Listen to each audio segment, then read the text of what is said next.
Good evening, everyone, and welcome to the members and officers to our Policy Development Committee meeting for September. I've got to. I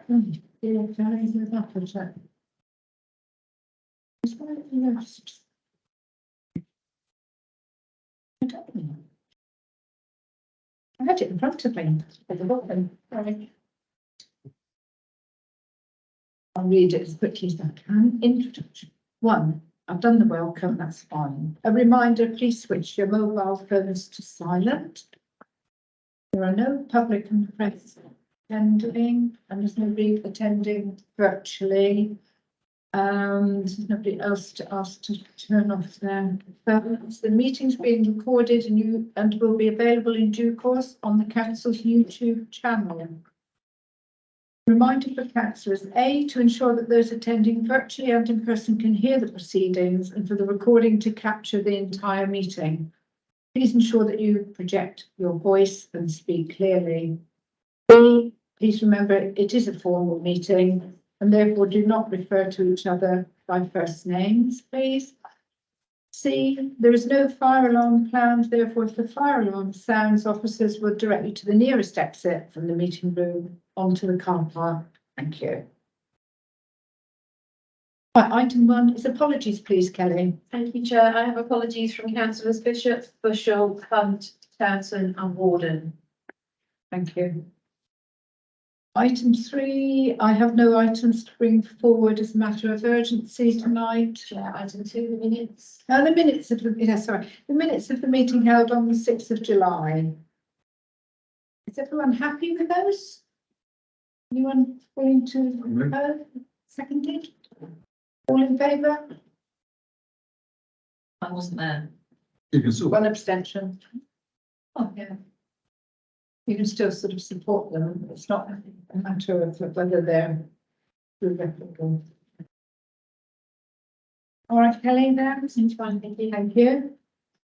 I have no matters to bring forward under item 3. Are there any declarations of interest? I received none, Chair. Thank you. To agree the agenda between part A and B, there is no part B, so we'll get on. Item 6 is. Absolutely, Chair. I don't care. Patient enough. We've only just started. Let's sit down. You are.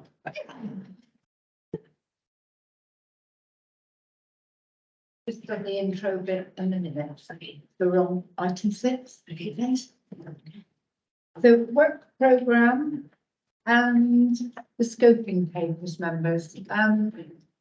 I think in a way they've got to be looked at together, because until we really discuss the scoping papers, we're not quite sure at which meeting they will fit into, whether we may need another meeting.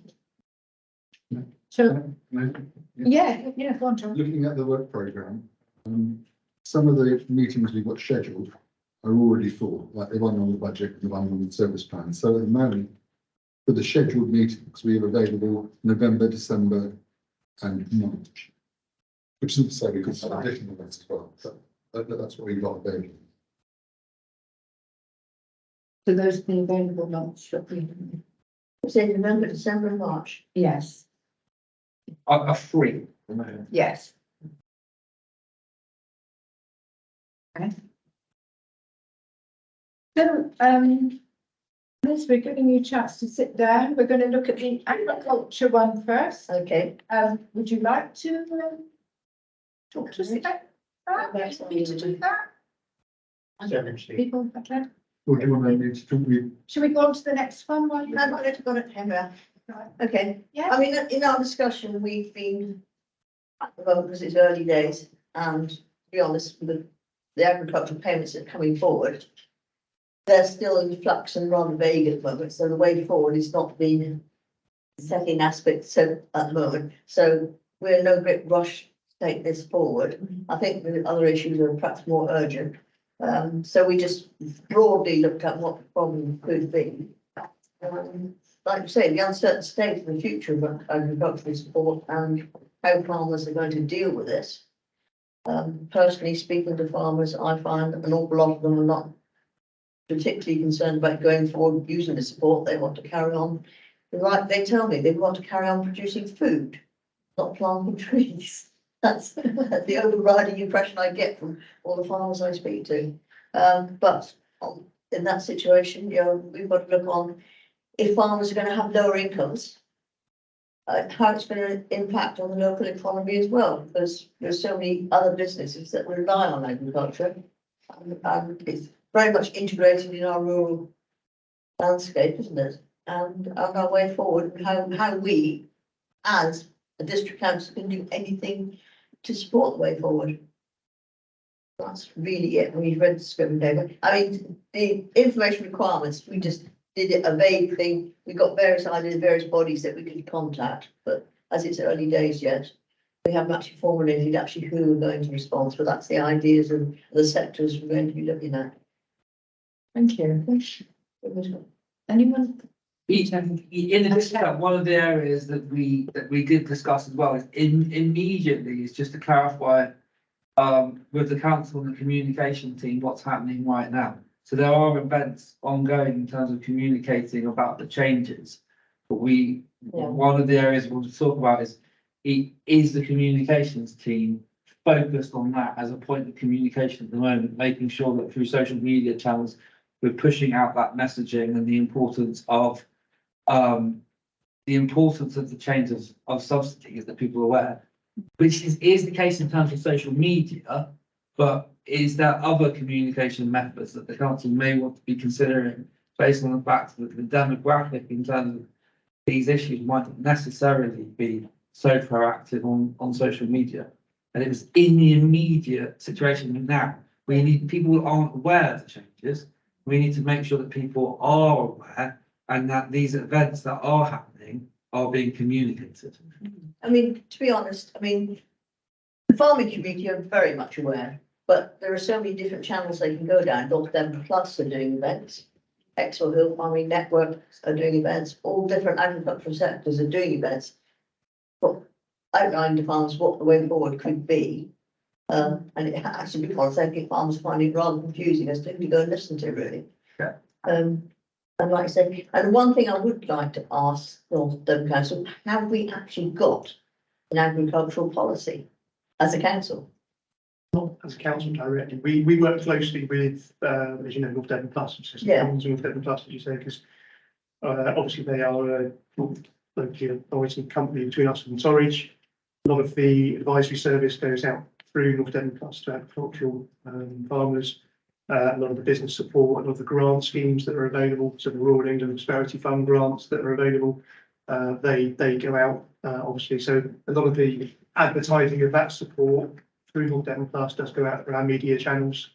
In terms of wider publicity around sort of the national things around farmers, we do sort of repost things. So when things are coming out, we'll repost things. So we pump out as much as we can, as much as we know. We haven't got a specific agricultural policy ourselves, but that's because a lot of our support mechanisms go through North Devon Plus. Otherwise, we'll be duplicating things that North Devon Plus will be doing. And to be honest, most of the farmers I talk to have not heard of North Devon Plus. Yeah, I mean, what I was going to suggest, obviously, you've got the information requirements on there about advisory services. You might want to bring North Devon Plus in. That's one of the people think on there, yeah. Obviously, whether it's this committee to sort of maybe just give an overview of the support and programs that are out there that they provide wider support to. As part of that process. Councillor between us and I think what Councillor Jones said was quite key about information, because one of the things that we talked about when we met as a group, you know, informally, to draft the scoping paper, was the fact that farmers, okay, they're going to be devastated by the financial tsunami heading their way, but at least they're aware and are battening down the hatches as best they can, I expect. But the people that don't know are the rest of the community that That's aren't true. directly in agriculture, and they need It's to. all agriculture. Yeah, and they need to understand, not just because a farmer might go bust or do something worse to themselves, but because of the impact it's going to have on them as a community. For example, lots of people come down here on as tourists. I mean, Sarah and Martin, Councillor Wilson, sorry, and I represent. That's it. Rely a lot on tourists. Draw a lot of tourists in. But the tourists come in a lot because of the way that the place looks. And the place will look different if there's not farming. I mean, it might, it depends whether your view on whether it'll be better or worse is moves, but nevertheless, people need to understand that it's going to be different because of the devastation that's going to be wrought on the agricultural sector by the smashing of subsidies and the lack of clarity about government policy. Yeah. So we need to get the communications right. Councillor Jones? One idea that we've discussed, apologies, Councillor, because we didn't quite raise this with you first, but it was discussed, is further down the line, this issue might be genuine need of more direct action across the council from a wider range of councillors. And one of the areas that was discussed is potentially having a working group, a rural working group that perhaps would be doing something towards a rural policy. We know that for those of us in more rural wards, there's definitely a feeling of neglect is probably a strong word, but there's definitely a feeling that there's less focus on those rural areas, and there could be more focus on those rural areas. And I think as we move further down those discussions through the document, the policy document, and the work we're doing, it may be the feeling that we should have a separate working group, if that's the correct terminology from the council, in terms of looking at that, not just from this committee, but a wider group. I think that sounds a good idea. John, you probably remember we used to have a rural alliance, didn't we? We had Northern Rural, we had a rural alliance which sort of wrapped around all the villages in the rural areas. That's good. I mean, I agree with you 100%, because I mean, a lot of people in the rural areas get the impression that everything's centred on the Barnstable, Ilfracombe, on the coastal areas. We're neglected out in the outskirts. We just thought of basically as a play area for tourists, and don't realise it's a hard-working community there that are working to basically produce food, which is our ultimate aim. Yeah. So, yeah. Sorry. Yes, John. Councillor Katrina. Thanks. Good, right. I mean, one of the things we'll need to do as we go through the scope of papers is figure out what we're going to do next with each of them, and then when we're going to do it. So we need dates and activities. Yes. So from what Councillor Bullock was saying, if we're putting it further down, we might be slotted into that March gap. Yeah, I think so. And Would you be happy with that? Yeah, because I think the other two, to me, sound more urgent. by that time, you'll have had an opportunity to figure out exactly what's going to happen then, or what communications can go out in the interim. Is that right? Yeah. You agree? The rest of you, through the, Yeah, I'm well out of my comfort zone on agricultural issues, I'll admit it. But you keep talking about, it says here, well, the part of the scope is to focus on the current uncertain state of agricultural support. Can you put it simply to me? Why is there such uncertainty? I thought with all, when we came out of the EU, the government had promised that all the subsidies that would be lost were going to be replenished. And no farmer would be losing out. So why are they losing out? I don't understand this. because they Is that basically something as well? changed it from subsidising the farmers to produce a maximum amount of food, to calling it public money, public good. So there's more emphasis on the environment, far more emphasis on the environment than there is on the food production side of things. And whereas we just get a standard payment, say per hectare or whatever, but back in the days. The amount You know, of it has been cut, it's just. No, it's been, it's gonna be cut, but It has been cut. it's been drastically cut. Since we've come out of the EU, European it- subsidies have been dropped That's right, significantly. that's what some of us promised that would happen, but a lot of these farmers said it wouldn't happen. well, what it is, And they supported this. The expectation through research that we've been shown, Robin, councillor Milton is one of the leading experts in this area, so he spent a lot of time with us running through this. The reality is the expectation is that lots of farmers will lose about 80% of their profit. That's what I thought. But subsidies are filling that gap in terms of profit, and that profit will be lost. The other statistic that we were given, I can't recall the exact figure, but the average farming family is making something like £18,000 a year yeah, only. And a lot of that is predominantly per family. per family. A lot of that is subsidies. Now, they're gonna lose that. Imagine, we are terrified of what the impact's gonna be on the rural economy. So do you get the impression then that a lot of these farmers who supported Brexit, who were going to come out of the common agricultural policy, are now regretting that? No. They're not regretting it. Well, Because Should- we were told at Brexit, our exports to Europe would finish. Well, now the exports, land prices are through the roof at the moment because they're being exported to Italy and places like that. It's going on. Okay, there was some few hurdles to jump through, but it's just redefining the whole structure, really. were they losing out financially? Well, farmers got to go down different routes if they want government support. I mean, basically what everyone's saying is really that the general public should accept they've got to pay more for their food because that's what's been subsidised in the past, cheap food. Yeah. And the thing is now, I mean, there's numerous grants out there now for like, you know, you get £400 to put in a new gate, for instance. You know, you can get £152 per hectare for permanent grass. Things like that. So that's what the farmers are going to work their way through to find out how they can do it to get back to the situation they were before financially. And, you know, it's going to be more complicated. But then farmers have always done that.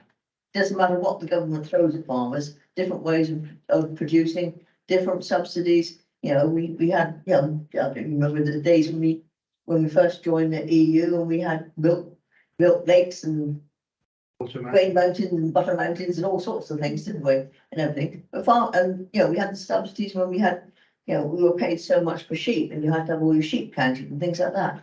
Things change, farmers will adapt, they will adapt. And I think perhaps some will fall by the wayside that have been farming perhaps not so efficiently. And I think small farmers are the ones that are going to suffer. And the ones that have got a lot of borrowed money, you know, that's the ones for. Councillor Katrina? I mean, agriculture in the UK has existed on government subsidies since the Napoleonic Wars. And the amount of it's changed and the way it's happened is, as you said, Yeah. changed.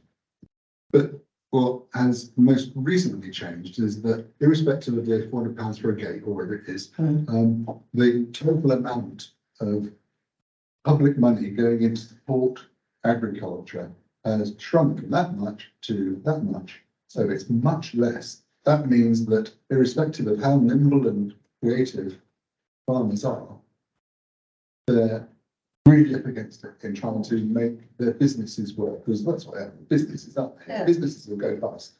And those marginal small farms we're talking about are the sort of ones we have in North Devon.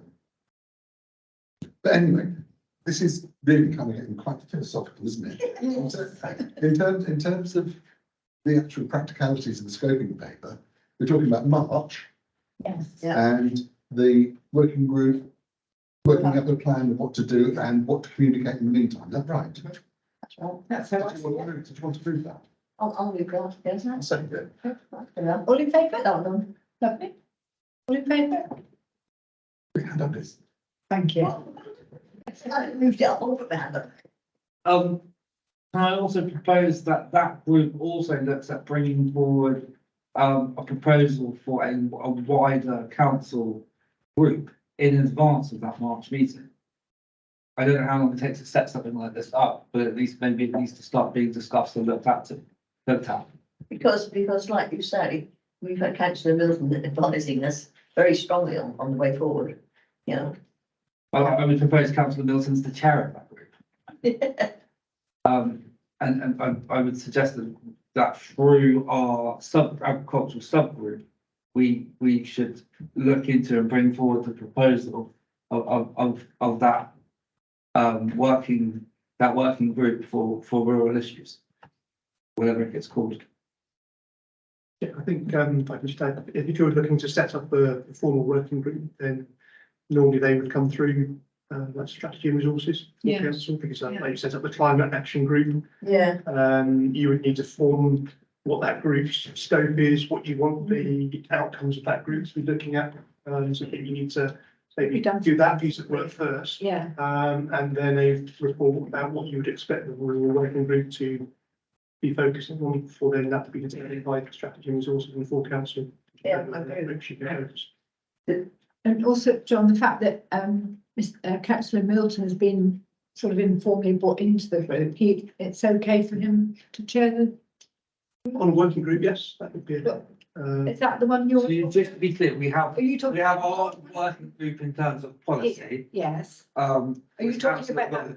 Is our subgroup leader in terms of that, but what I'm proposing is that there is definitely need for a full Rural. fact council rural working group, in my opinion, and that if there's a process that needs to be fulfilled and forms and discussions, that our policy working group should begin the process of shaping that and preparing the documentation and doing the work that needs to happen for that to be taken forward, to be looked into. yeah. Is that the process? I think that's what John suggested, isn't it, really? I mean, yeah, obviously, as a council, the council needs to understand what you want to gain from that rural group. Yeah. And so that needs to be formulated first. Yeah, The process of setting up a formal working group would need to come through the main committees prior to that being adopted.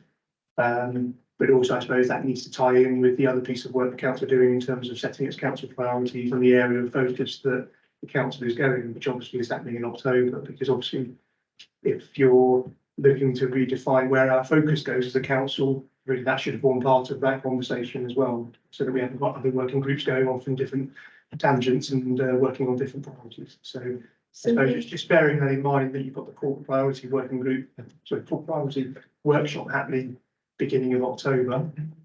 If in the meantime you are working up options to look at maybe a rural working group, that needs to be determined as to what that's going to look like before it can come forward for consideration.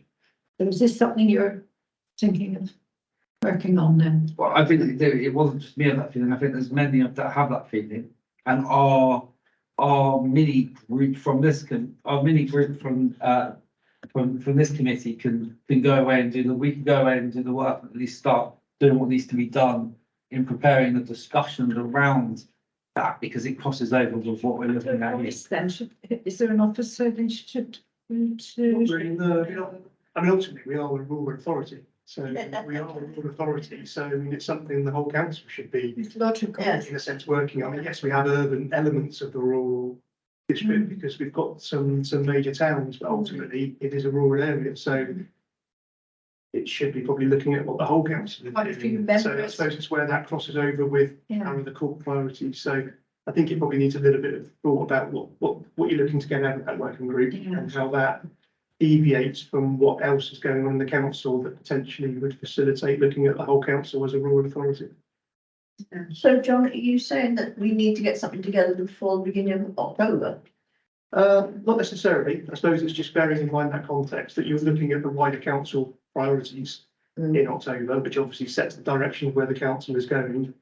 And I suppose it's understanding what a rural working group would be focusing on that differs from some of the other groups and working groups that we've got that the council are already working on, and how a rural working group would differ from that in terms of what you're expecting to get out of it. I think that's the bit I'm struggling to understand where that group would fit with everything else that the council are doing. But I suppose once you've worked on it and come forward with maybe We're just saying maybe we think we need this, but we need to go away and do the work. That's I think there's a little bit of background work to be done for this. And It's a then, bit quick. Prove that you need it.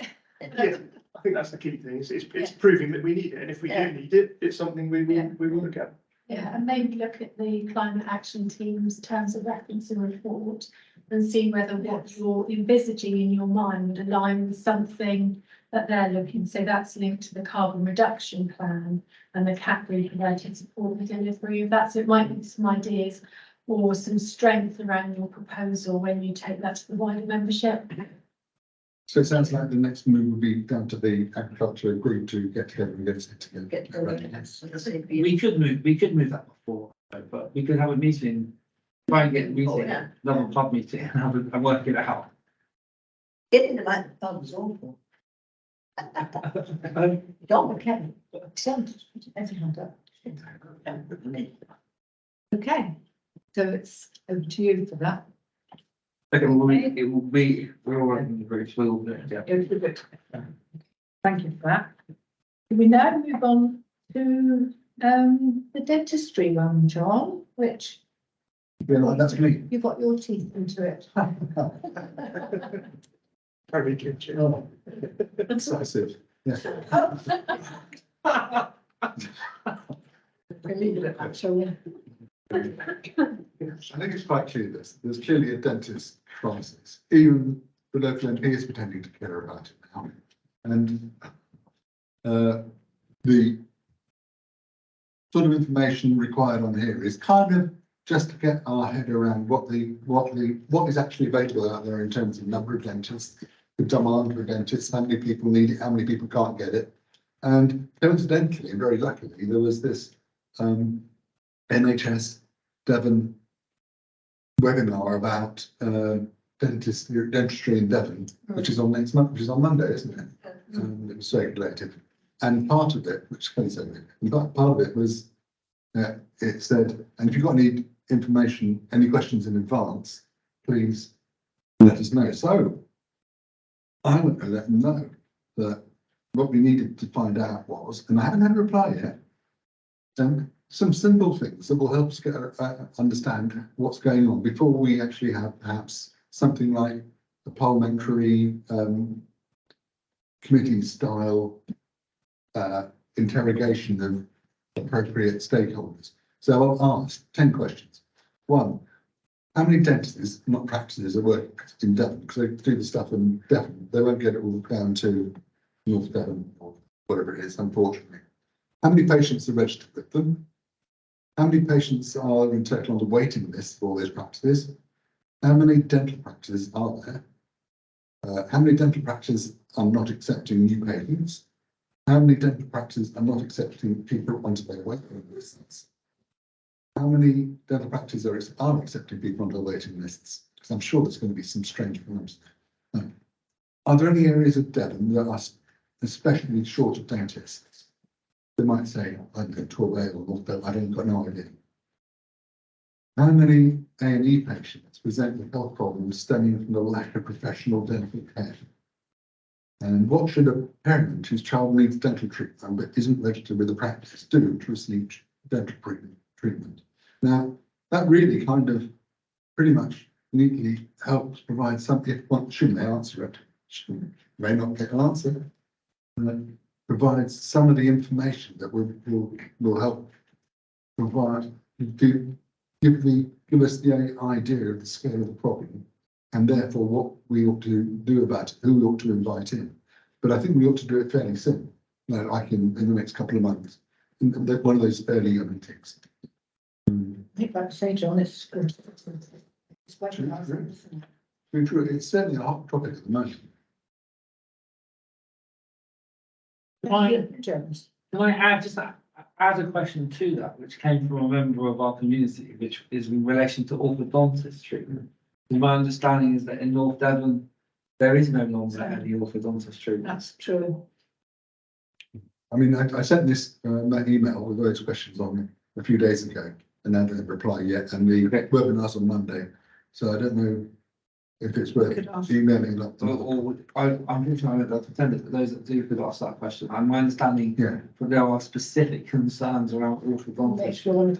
And there are children in Witheridge that have braces that have no means of having them taken off Or or adjusted. adjusted. Yeah. They have, there are no appointments because Pardon? We've We've got got children. children in that With the same. bracelets, yeah.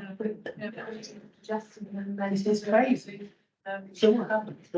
They're just, But what's that when they get big, really big? Well, it was on television this week, wasn't it? Yeah. A few days ago. Last night, yeah. Oh, was it last night? Yeah. That's why they do that. They have to travel, but they can't find much. Is it Just having like, not that there's nowhere available in the In- NHS and Devon in Devon? to take the NHS patients on, so we're just waiting.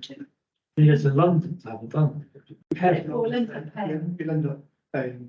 Oh, They're actively trying to recruit, but they're unable to recruit at the moment. Poor kids as well, it must have a psychological impact because they've got this, that moment taking it off is like a special way. Yeah. That was going to be my question around, obviously, the scope is obviously looking at dentistry, by you including orthodontics. That's part of I was kind of thinking of dentistry That's about the wide statutory. yeah. I'm no expert. Yeah.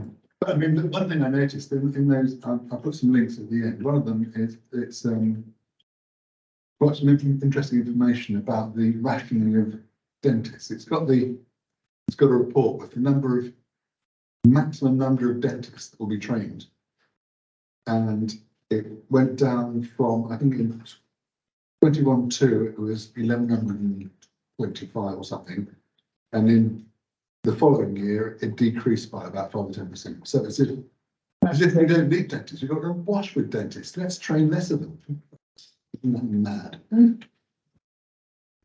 That's not strong. How are you collating this information? Because you've obviously got to go, how many dentists we've got, how many patients. I emailed them. I emailed NHS Devon and asked them. But they- Ask them. Yes, because they said, if you've got any questions before the webinar, ask them. Email. So that is one of the questions. Yeah, that should be them. fine. So if you don't get a reply by Monday, you're going to have to ask them. Because it's on Zoom, isn't it? Yeah. I think, yeah. Councillor Wilson. So you'll get hopefully a reply about NHS dentistry. How is a go-to body where you can find out about private dentistry, or are they all individually registered? How do we get that information? That's what I was wondering. And we can only do NHS, can't we? There must be something. There must be a dentist body sort of, They must be registered. yeah. or something. Okay. There must be. There is a British Dental Association Yeah, Yes, and there's a report. yes. And there is an emergency service, but that I've tried to use it and it doesn't seem to work very well. So I don't know whether we can gain some information about that. Why doesn't it work? Is it like a 999 thing? Or In a way, yeah. I mean, if it's really an emergency, then you do have to present, but you're supposed to be able to get hold of somebody through it in Devon. Should be somebody on call. Call by the dentist, but I've it's used never worked. I've tried to refer families I've worked with to it and it's never worked. No one's ever rung me back. You don't answer. Yeah, they don't answer the phone, but you can leave a message and ring you back. And that's usually when you've got to the point where you're thinking, I can't get a dentist, I need to use this service, and then they don't write to you. have you used it then? I used it probably 10 years ago when I returned from France and I had a problem. And I had to drive all the way up to my dentist, only to discover I was still registered in my childhood practice in Tiverton, which I could have gone to. But they did not a brilliant job and did some, like a rough treatment to deal with it, but they didn't resolve the issue. They just put in a very rough filling, which I had to pay for. But that was probably 8 years ago, something like that. And I had to go to a different county and drive for about an hour. Which shows the scale of the problem when so many people in a small group like this have got stories. Yeah, majority in this room. Just, Yeah. why isn't it in bigger capitals across the headlines? Purely anecdotal evidence from me, Chair, but back in 2017, I think it was, I had an excellent dentist, Spanish dentist up in Oldham. And he went back to Spain and it was after the Brexit referendum. I'm sorry to keep on going about Brexit, but I asked him why he was going back, he was brilliant, and he said, because he didn't feel welcome in this country anymore. Now, one example, my present dentist, also excellent, is Polish, but I'd be very interested to know how many dentists we had in this country who've left and gone back to Europe. I should imagine, although that's purely anecdotal, it would be nationally, there was quite a number of dentists who went back to Europe following that Brexit referendum, and chickens are coming home to roost now. We've got to be honest, and we've got to be serious about this, because you can't train a dentist homegrown just like that. And that's part of the problem, because a lot of them have gone.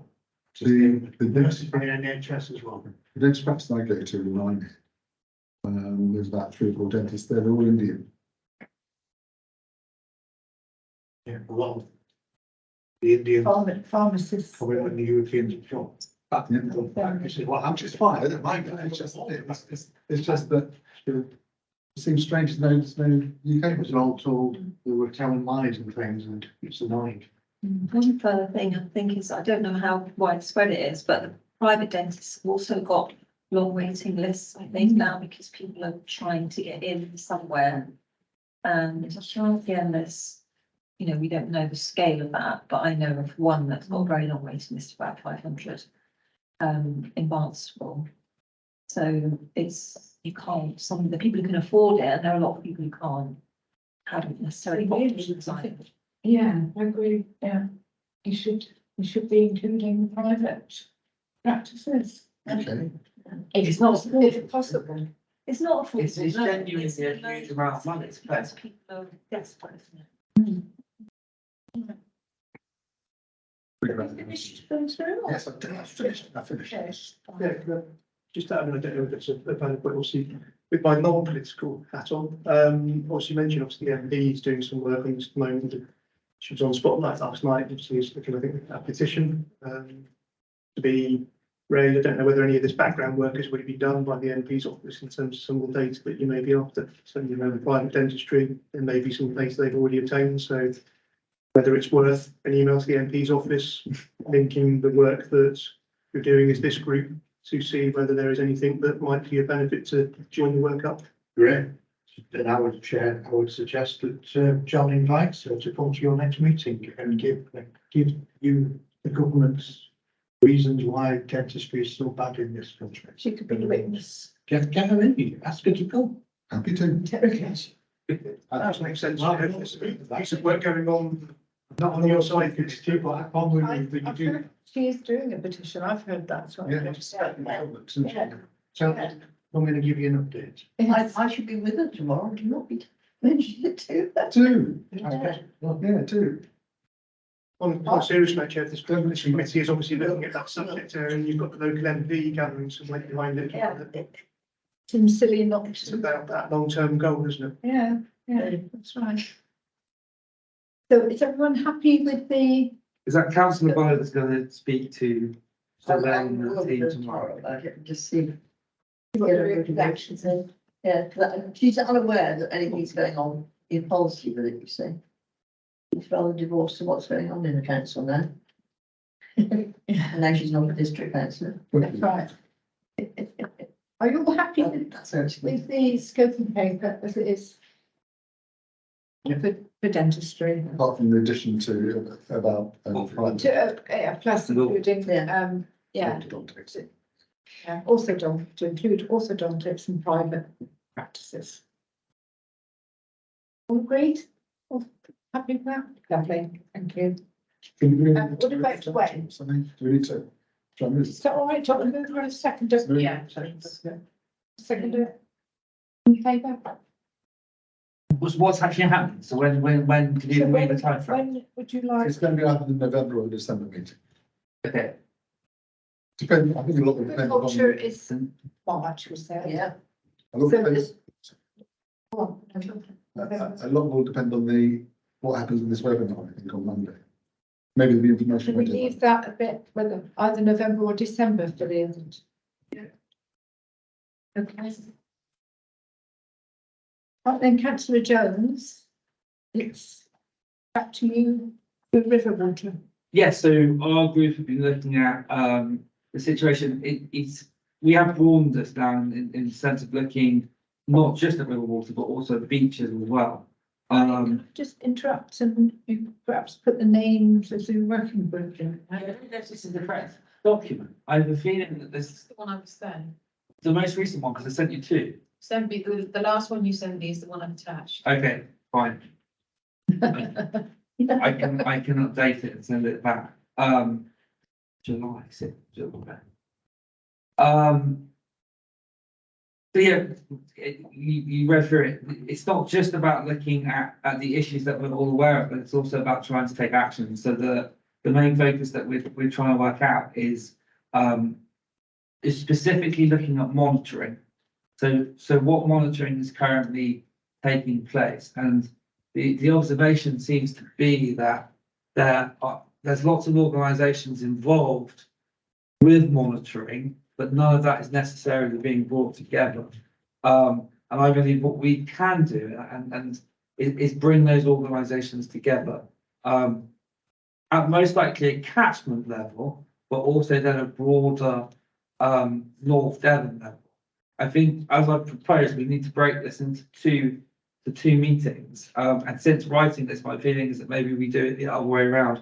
We need to have a more of a closed meeting where we bring those experts in, bring them around the table and get them talking. And then a second meeting, which is more of that public meeting, talking about the wider issues and what we can do and how we can support it. I've already began having conversations with some of the organisations. So I have spoken to North Devon Biosphere, and I've organised a meeting with West Country Rivers Trust to talk about their citizen science programme.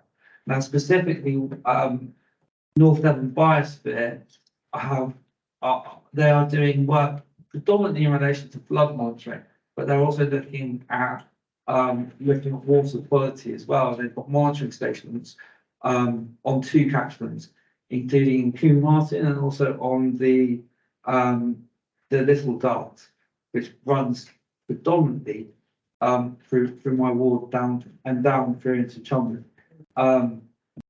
My thinking is, if we want to take action on this, the first thing to do is to look at bringing these groups together and look at a testing system. So North Devon Biosphere have got a developer and they've actually got a database. So they are building a database to host this information. They're really interested in looking at ways that other organisations could feed information into that database. So my next conversation is with South West Rivers Trust to see if the manual testing they're doing could also be fed into that database. And then at a catchment level, we could bring in other organisations and actually have a full monitoring system across a single catchment. And then that effectively could be rolled onto other catchments throughout North Devon. And then the bigger picture is potentially rolled out nationally. So there's sort of a big ideology to this, but at our level, I think the next step is to invite those experts, get them around the table and see what we can actually get them to do in terms of monitoring, maybe specifically looking at a single catchment to start with. So yeah, I welcome people's thoughts on that. So don't Environment Agency do all this anyway? They don't have enough budget, so they're no longer doing it. Have they cut it all together? I knew that it was been cut, but. There is some testing over specific issues, is my understanding, when there's specific incidents, but they do not do routine testing. No, and I think they even struggle to do specific follow-up for Mm. things like that. So when did they stop that? Because they were doing the river ball only 12 months ago. Councillor Katrina? Thanks. I was going to say there was an incident today at Barricane Beach where there was a storm overflow of sewage into the sea, where the Environment Agency, I don't know, perhaps they don't have the resources available to do it themselves, have asked the district council to assess the public health impact of it. And I was talking to the head of environmental health, and he was saying that, so I said, how do you go about this? Is it really complicated with water testing and, lots of scientific stuff? He said, well, he said it's more subjective than that, but but nevertheless, it's kind of broad brush.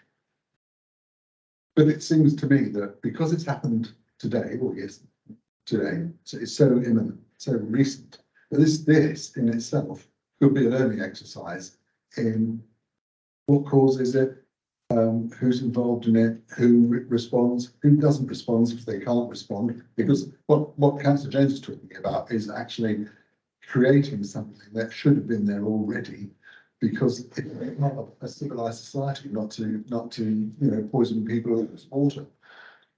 That's So I assume the Environment Agency, you're carrying on doing what you was up. yes, I know, but the budget's on the council, there's nobody there to.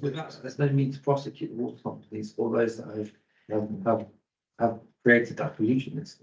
And also, and also, Ofwat don't work, and the, what's it called, the, something Environment Protection Agency or something, have said that they've misinterpreted the law.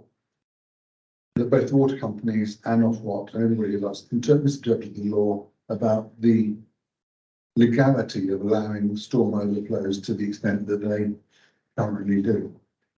Which is interesting, because they're an organisation set up to oversee regulators as well as the industry. Which is interesting. So it's all going to pot. But and Councillor Jones's idea is to locally build back what should have been there in the first place. Yeah. Is that right? Yeah. Yeah, and it's already taking place. I don't know where that fits into our responsibilities directly with this, but there's definitely an overlap. But it's an area that I'm passionate about anyway. And it's starting to pull together. It's all coming together at the same time. So in recent parish council meetings, two of my parish councils who are on the Little Dart catchment are both reporting increased releases. Probably not necessarily legitimate releases of sewage into the Little Dart. We're also reporting regular vehicles coming and pumping out those systems. So both those parish councils have written letters to South West Water to ask specifically about the capacity of those water treatment plants, particularly because there's additional development, significant development going on in both of those parishes, and what's actually happening and how much is being released. And then there is testing equipment already in place down in Chumley, but it costs £12,000, £6,000 per unit. But the question is, if you can replace that with manual testing and volunteers, people that are walking their dogs. Most incidents of pollution are reported by middle-aged ladies walking their dogs of a morning, because they walk there every day and they see the vehicle and they spot it. So they report it. So if you've got people regularly going and they can do the testing on a regular basis, I think you can demonstrate it very nicely in one catchment and roll it out. But I think our role can be to facilitate a meeting. And also I would suggest a meeting where we actually try and get the people together talking to each other, to put something in place across some catchments.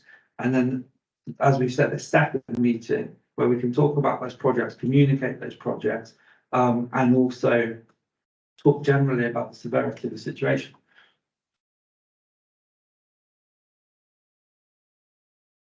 So my proposal would be at one of the upcoming meetings, we go ahead and invite and organise. I'm up for ideas on that, whether we want to do it as part of this or we do it as almost as a separate closed meeting to get people together for that initial conversation. Maybe at different locations. Likely to be sensitive in any way. I don't think it's necessarily likely to be sensitive, but I think people will want the conversations I had with those so far. They just want to be able to get down into the detail and meet each other, and that's sort of not for it not to be so formal, where we can almost get people networking and saying they're doing to get those people in the room and get people chatting. I think that maybe that works in a better environment than this meeting, and then the more formal meeting comes next. John. Thank you, Chair. It's just a question from the Chief Executive. He obviously was looking at the scoping paper and he wanted to ask members if you're happy to look at this in conjunction with Torridge District Council as well.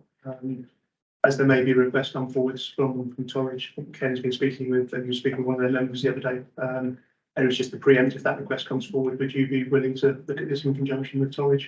Obviously, same issues. But obviously, a joined up approach might have a slightly bigger voice as well. On the basis of the catchments that I'm talking about flowing to a broader catchment, which happens to be in the Torridge catchment, then that is a very logical approach Yeah, and will need to happen, yeah. rivers don't know where the boundaries are, do they? But they are the boundaries. Yeah, yes. I think in all these pieces of work, we ought to work as much jointly with Torridge as possible think- because they have exactly Good the idea. problem to solve. Absolutely. Yeah, You need to stay small first of all on the specific issue. Yeah. And then broaden it down the catchment. I think that's the way to do it. But certainly in your other scoping papers as well, say the Yes, density, et cetera. So Yeah. you might want to consider why they've worked the Torridge before on some of the previous scrutiny functions, so that might be a. that's right. I talked to the chair of several of the scrutiny about it, and she's quite up for it. Yeah. So whether we do that with all three? Do we know the Torridge? There was one that Torridge weren't they already started some work on, haven't they, John? Like, I Which one it was? can't remember which email you sent it to me. Not one of these, One of these not ones. one of the three. They've already started work, so they weren't as keen to join on that one. I can't remember which one it was now. Yeah, mentioned the agriculture one, North Devon Plus, Torridge obviously is part of North Devon Plus. as well, Yes. So that's So a joint approach there. So Ken will also be speaking with Torridge's chief executive, I think, tomorrow, so. Yeah. You want me to I do think- that the group are willing to work. Yeah. Yes, they were happy to have meetings on dentistry and agriculture. Oh, They've got a working group Already got already. work for it. the ones that are- Yeah. Do I propose that the group, subgroup chairs or leads or whatever we're called of those of our particular committees are put in contact with the lead of their subgroups as well, and then we proceed like I that. don't know if they've got subgroups yet. I mean, they've got an external. Just for water, scrutiny. they have, I think, just for water. They've got work for water, working group for the water. The water group, yeah. If someone sends them by mobile or gives me their number, I'll reach straight out. And Ken will obviously go back to Torridge's chief executive. So where would we stand with councillor Jones's suggestion that we have a informal meeting with these bodies? Are you talking informal as in the whole committee, or are you talking about the water group? You're talking your group, no, the whole committee, you're talking about. I think anyone in this committee could join it. Don't want I to think come. it'd be to do it in a location like a pub or something like that, further south, not that pub, but it could be a village hall or anything. Not necessarily here, but more central, where it'd be easy for people to get to. The first thing I need to do is speak to those that we're intending to speak to, see where they're based and see the best way to do it. But what I'm proposing is not necessarily the formality of a policy meeting to get people around the table and just have a chat. We just need someone with a table. People can talk. That's all we really need. So you're saying members only then? No, with the people. With the people that we invite. No officers? You're talking Well, about- I think officers are welcome to come as well. I think all I'm saying is not under the formality of a policy meeting. So be it a separate meeting either here or in a different location, but just not the formality of a meeting where we can sit down. I'm happy to to chair it and get people talking, introduce people and explain what we're trying to do and get people to chat. But not in this format. It does kind of put people up and you have to go through the beginning and then All that bring business. minutes and all that stuff. Yeah. So you will talk to these people. Yeah. And find out where they're based. And then look at it from there. What powers do we have to pay for renting rooms and things like that? What's that? Generally encouraged So to wait, you can have an informal meeting here, you don't have to have, I mean, there's, It can be informal in here. you don't have to have a formal meeting where you're making a public meeting. No, You can no. have this room for informal meeting. Okay. So It's quite central. They're based on the coast. Yeah, and also North Devon Biosphere is just down the road, so. you've got rooms at the museum, it depends, if you're looking to hold it an evening, then probably something like this. Arrange that for you so that you can get security for that building when you finish, etc. Yeah, okay. Okay, Yeah. Officer here, you can have an officer here as well.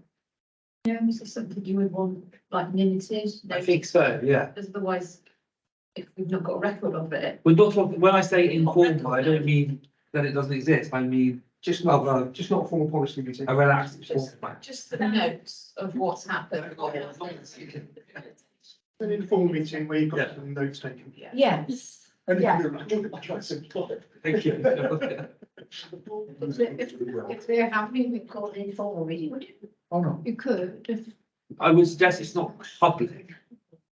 Would suggest it's not, we're talking about a meeting where people can speak freely and say what they're trying to do. And then I would suggest when we got to somewhere and we have something to talk about, we could then have the more formal meeting. We could even invite our MP to that one as well and ask some questions.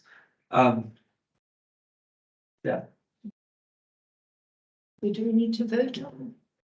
Yes. Yes. Yeah. So can I suggest that you change the title from River Water?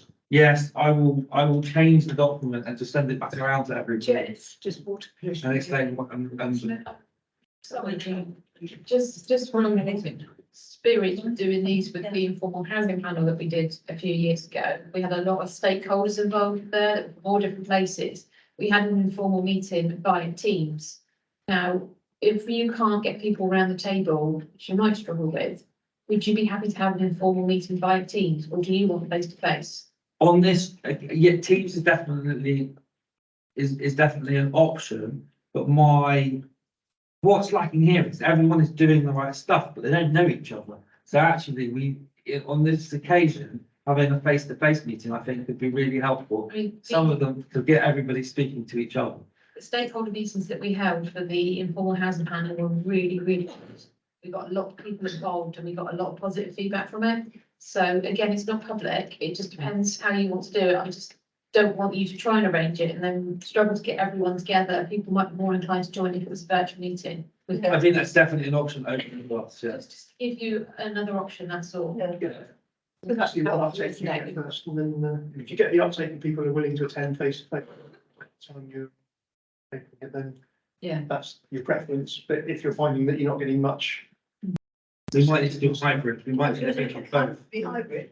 It's just give you an extra option. Some of those organisations are not here, but they may be keen to join us, but they probably wouldn't travel. So actually, just Give you an if you're option. hybrid and do a Teams meeting, Hybrid, yeah. you then record with the owl, so you get the whole meeting recorded, but it wouldn't be a public meeting that everybody gets access.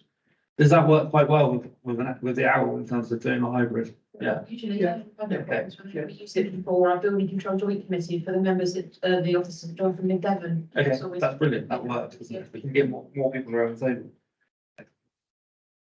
So, everyone happy with that way forward? Do we want to formalise it? Yes. So what is it you're going to do about? So, well, I'll try make it a bit neater.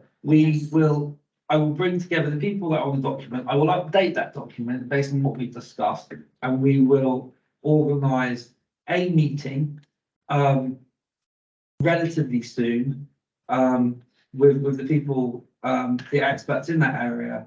And the initial aim will be to look at a localised catchment monitoring testing, and also to gain a broader understanding of those that are working in the area and what they're doing.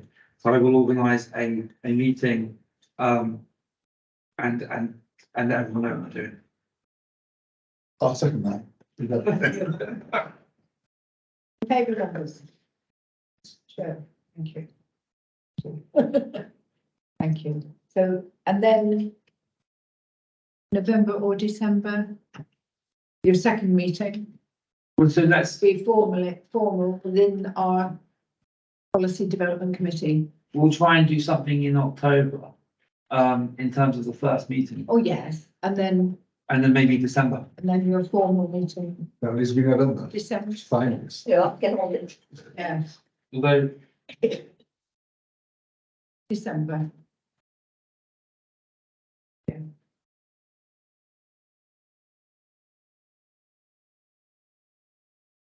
Thanks, everyone. That's true. So we go on to item 7. Under item 6, you've got the work programme. Oh, sorry, yeah, I've got it in front of me. I've been scribbling on it. Sorry, Sorry. those dates obviously for those meetings, just a couple of minor changes I need to point out for the February meeting. Oh, yes. Only dates more than anything.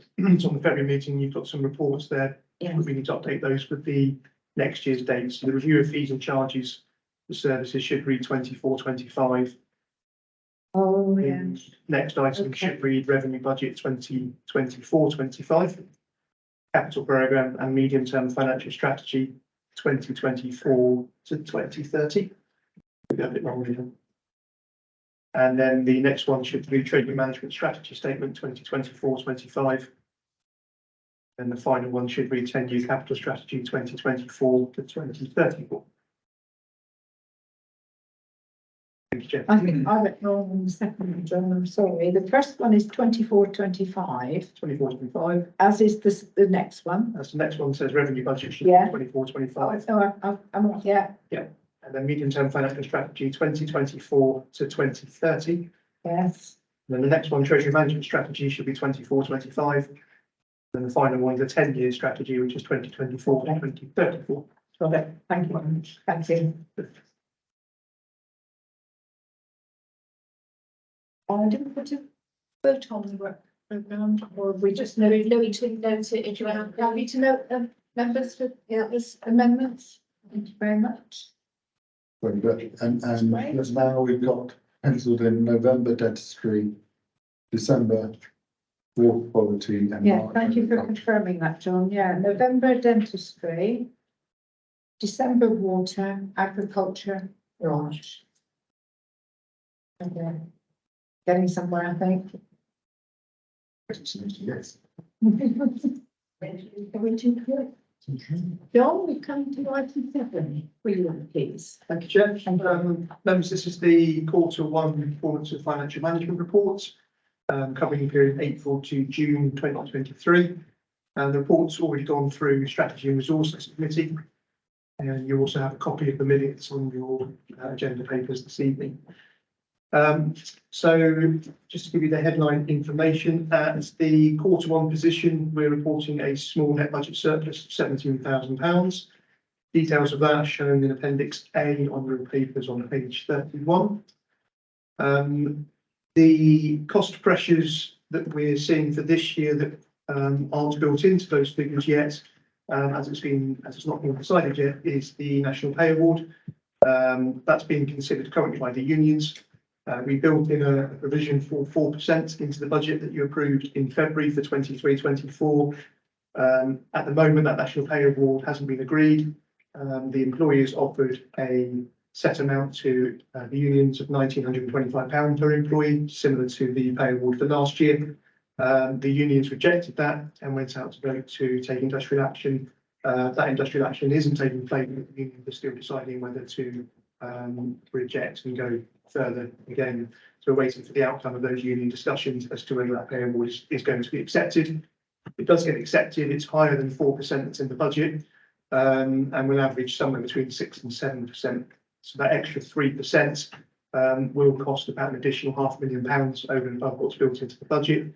That will be funded in the current year through the budget management reserve. So similar to last year, where we had a much higher than budgeted inflationary pay rise for staff, that was funded through the budget management reserve, so we can look to fund that in year. But obviously that does add pressure then in terms of future year budget, because that's already in the base then for ongoing year. But at this stage, it's just identified as a potential cost pressure because it hasn't been agreed with the unions at this stage. Sorry, could it get worse? It could get worse. I mean, we're anticipating that it will get accepted at that level. So the union votes for industrial action are done regionally. You have to set over 50% turnout in order for that vote to stand. And the majority of the unions in most of the regions didn't get over 50% turnout. So the indications from the workforce, they want to accept it. But obviously there's one or two areas where the unions did get over 50%. So they're just deciding on whether they will take industrial action in those areas. But there is a meeting of all three unions next week. And we're anticipating actually that they will accept the pay award, and then we'll have that certainty of alternative cost. But it is looking at a higher cost than currently built into the budget for this year. That by the time we do the Q2 report, we should have that known, so we'll be able to update you when we're doing the next Your report. questions as we go. On that, so questions, you go. Sorry, I didn't mean to interrupt. That's what it is. Councillor Jones, did you? It's just for clarification, my understanding right is that, effectively, these are pay increases, but they're not defined at a council level, they're defined at a government level. That's correct. Yeah. It's a So national- you, so as a council, we could make the decision to increase, to offer a pay increase. It can only be done at a, it can only be done at government level. Correct, yes. On the board. So it's a group called National Employers, so they do the offer on behalf of the local government pay settlement. So that National Employers is obviously the national pay settlement for all local government staff. So we don't get local determination saying, well, actually, we want to offer less or we want to offer more. It's done at that national level, and then the unions will decide whether they accept it or not. Okay, thank you. The other headline figures within the report, the collection fund reserve that we hold has a balance of just over 1.34 million. That sits in the earmark reserves.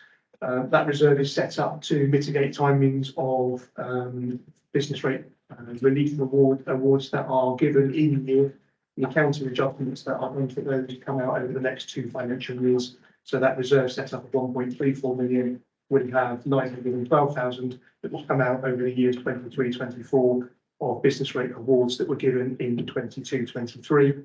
That will leave a reserve of around 430,000, which protects us to the tune of about 40% share of about £1 million volatility on the business rates income that we receive. So it gives us sufficient protection if there's any fluctuations in business rate income going up or going down. On the positive side, in relation to business rates, the Valuation Office have notified us that they've revalued the rateable value of the North Devon Museum, which is one of our council assets. That previously had a rateable value of 146,000, and that rateable value is being reduced down to £1. So that means the rates payable have dropped from around £1,000 down to pretty much nothing. And also that's backdated to 2019. So that's a net refund back to us of about 190,000. Because even though we gain the rates reduction, we do lose part of the business rates income on the other side. So what you gain on one hand, you do lose a little bit on the other side, but there is a net benefit to us of about 180,000. So that's a one-off windfall for this year. And what we're recommending is that will go back into our earmark reserves, into regeneration reserves for future identified projects. There'll be an ongoing benefit of that, about £40,000 a year of that rate of reduction as well. In terms of our level of external borrowing, that's still at £3 million, which it was at the end of last financial year. We were anticipating to take on some external borrowing through 23-24. At the moment, due to higher than anticipated cash balances, it's likely to be later part of 23-24. If at all, it may even move into 24-25. Hopefully by that stage, interest rate rises are either flatlined or actually start to come back down again. We've mitigated that by setting up a treasury management reserve where some of last year's additional funds were placed into a treasury management reserve. So if we do have to take on borrowing at higher interest rates for short term, we've got that reserve to offset any higher than anticipated interest rates. By the time we then take that borrowing on, hopefully in a year, 18 months time, hopefully there'll be a swift in terms of change of the interest rate levels. In terms of our genuine fund balance, that's still at the existing level of 1.238 million, which is a level of 8.4%. And our recommended level is between 5 and 10% for this side of our net revenue budget. Moving on to the capital programme that's shown on page 25, just sets out the variations to the capital programme for 23-24. These are for some reports that have gone through committee already, such as the Local Authority Housing Fund that went through full council in July.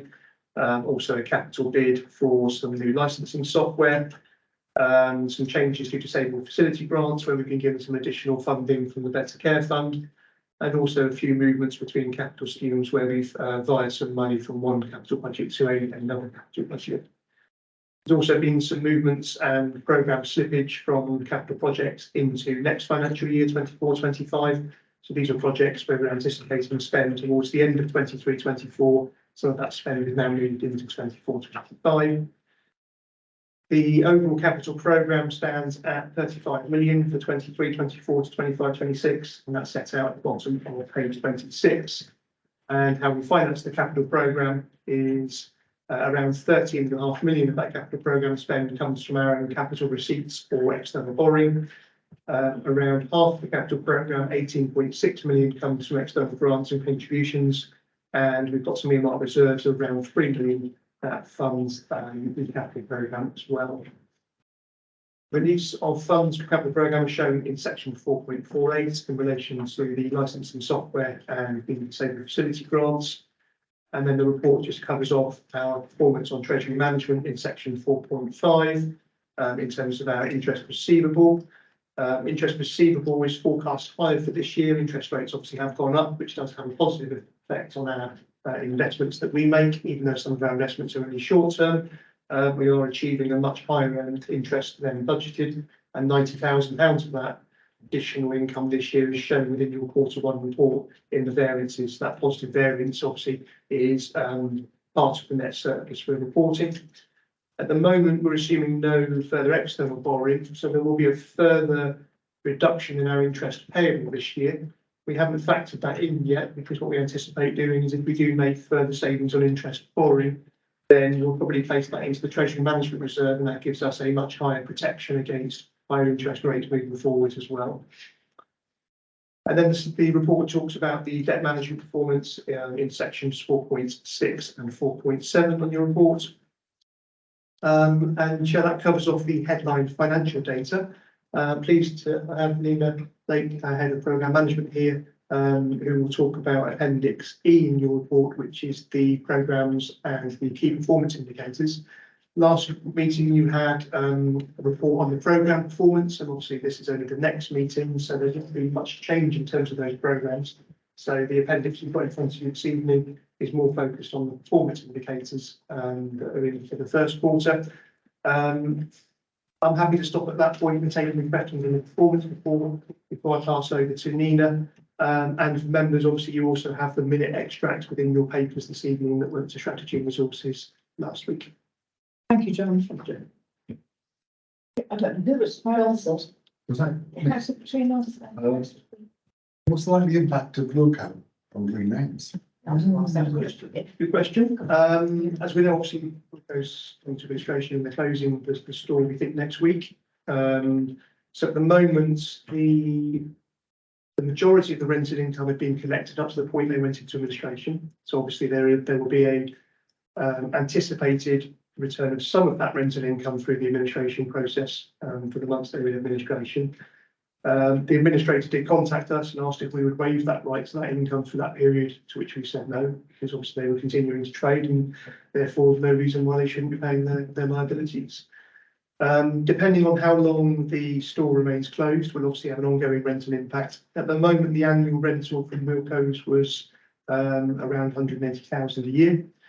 So obviously, if that store stays open long term, that obviously, if that store stays closed long term, that will have an impact in terms of rental received.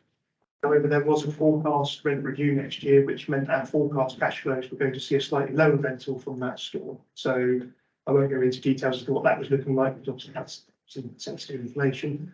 But in terms of protection against that, members will recall when we bought Green Lanes, part of the surplus that we were making, we placed back into reserves, and we set up a corporate property income volatility reserve, where we placed £75,000 a year into. So that reserve has a balance of 150,000 purely for this purpose. So if we had the unfortunate situation where we lost one of the major retailers for any period of time, that reserve acts as protection against that. So we've got 150,000 in the reserve, which will give us protection against any rental reductions from Green Lanes for a period of time.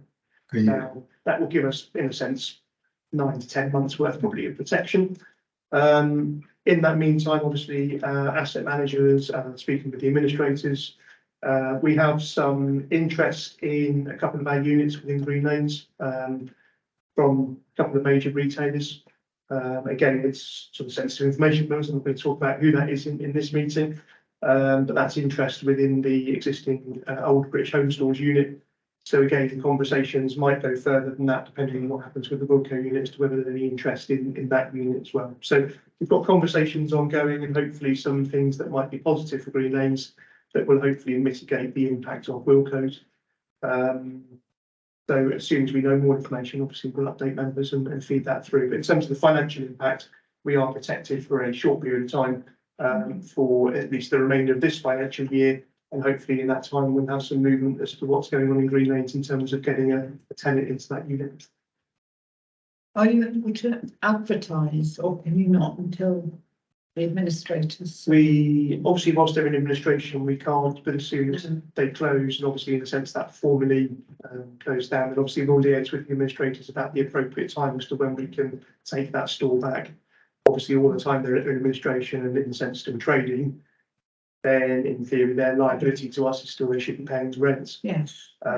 So from our perspective, there needs to be a cut off at some point, so we can obviously then start to make business decisions about marketing and obviously getting potential new tenants to look around that store, around what we could potentially have in there for the future.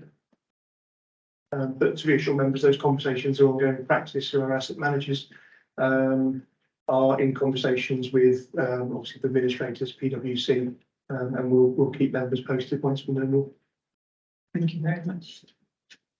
Yes, well, Yeah, just on that, just, well, wasn't what I was going to ask, but on the Wilco front, have you actually got anybody coming forward interested? Because I think I understand from the press that Barnstaple was probably one of the next in line to be shut, isn't it? I think. Yeah, the likely time is next week. Yeah,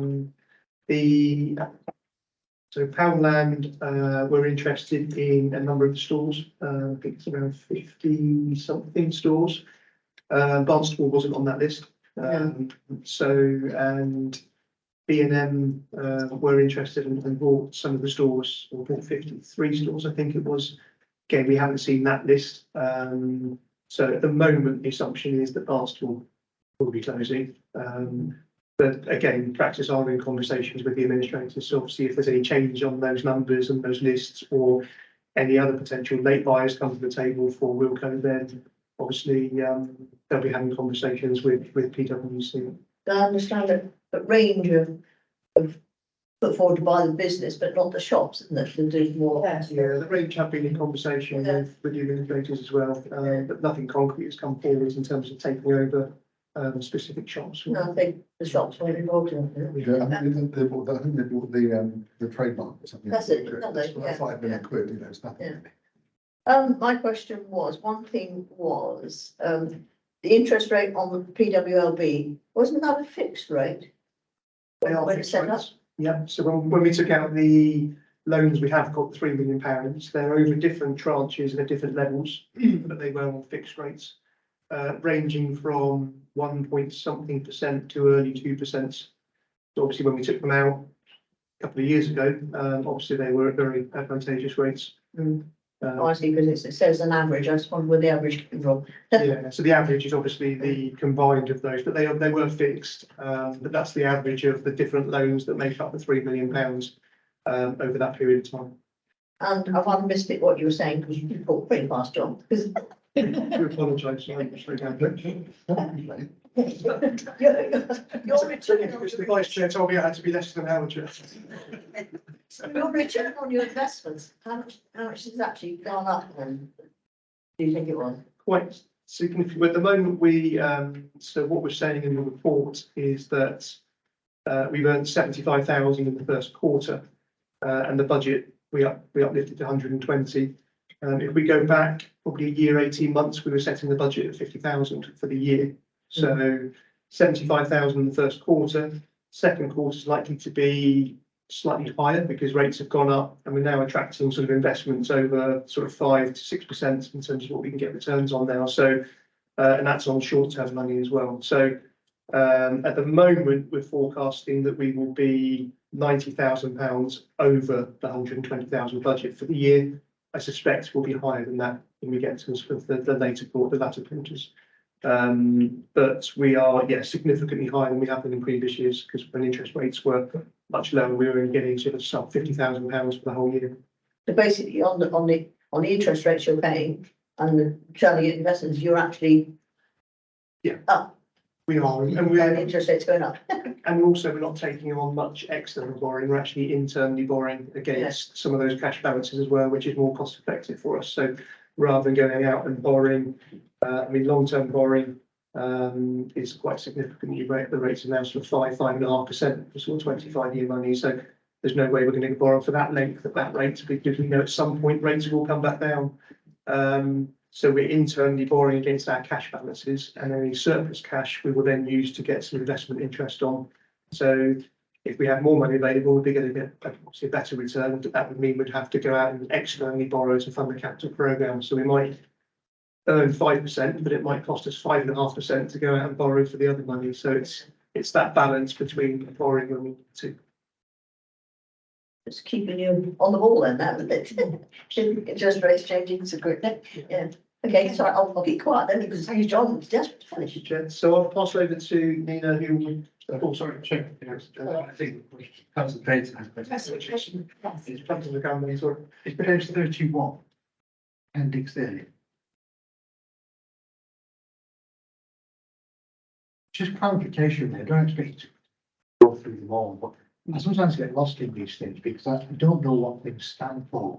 I don't know, is there an easy, besides me phoning you up when I'm stuck on this, is there an easy way or is there an explanation somewhere that I can refer to? So for example, on there, it's under place property and regeneration, eco-flex declaration income. Is the 20,000 in red there, is that the vet, is the red better and the worse is in black in this one? Yeah. Okay, that's that. So at the very top on the heading, you've got worse, whereas in brackets, you've got better. So obviously that's showing in white, but yeah, anything in brackets is good. Anything in positive is Right. not so good. Yeah. And therefore or its addition. So anything in brackets will either be a saving or additional income. Anything in positive will be an additional cost. Yeah. Obviously, Well, I don't know, I mean, you just put your figures down there, I understand that, but I don't understand why that is. So for example, trade waste income is £56,000 worse off than expected or from previous years. I don't know how it's gauged. Yeah. So my question will be, well, why is that? Why are we getting £56,000 less than we should be doing on trade waste? And recycling credits, I haven't got a clue what those are. I don't expect you to tell me now because I know it's not your specific field of expertise. But is there a way of finding that kind of thing out quite easily? Garden waste, which we managed to get £33,000 extra than we anticipated. Why is that? I don't know.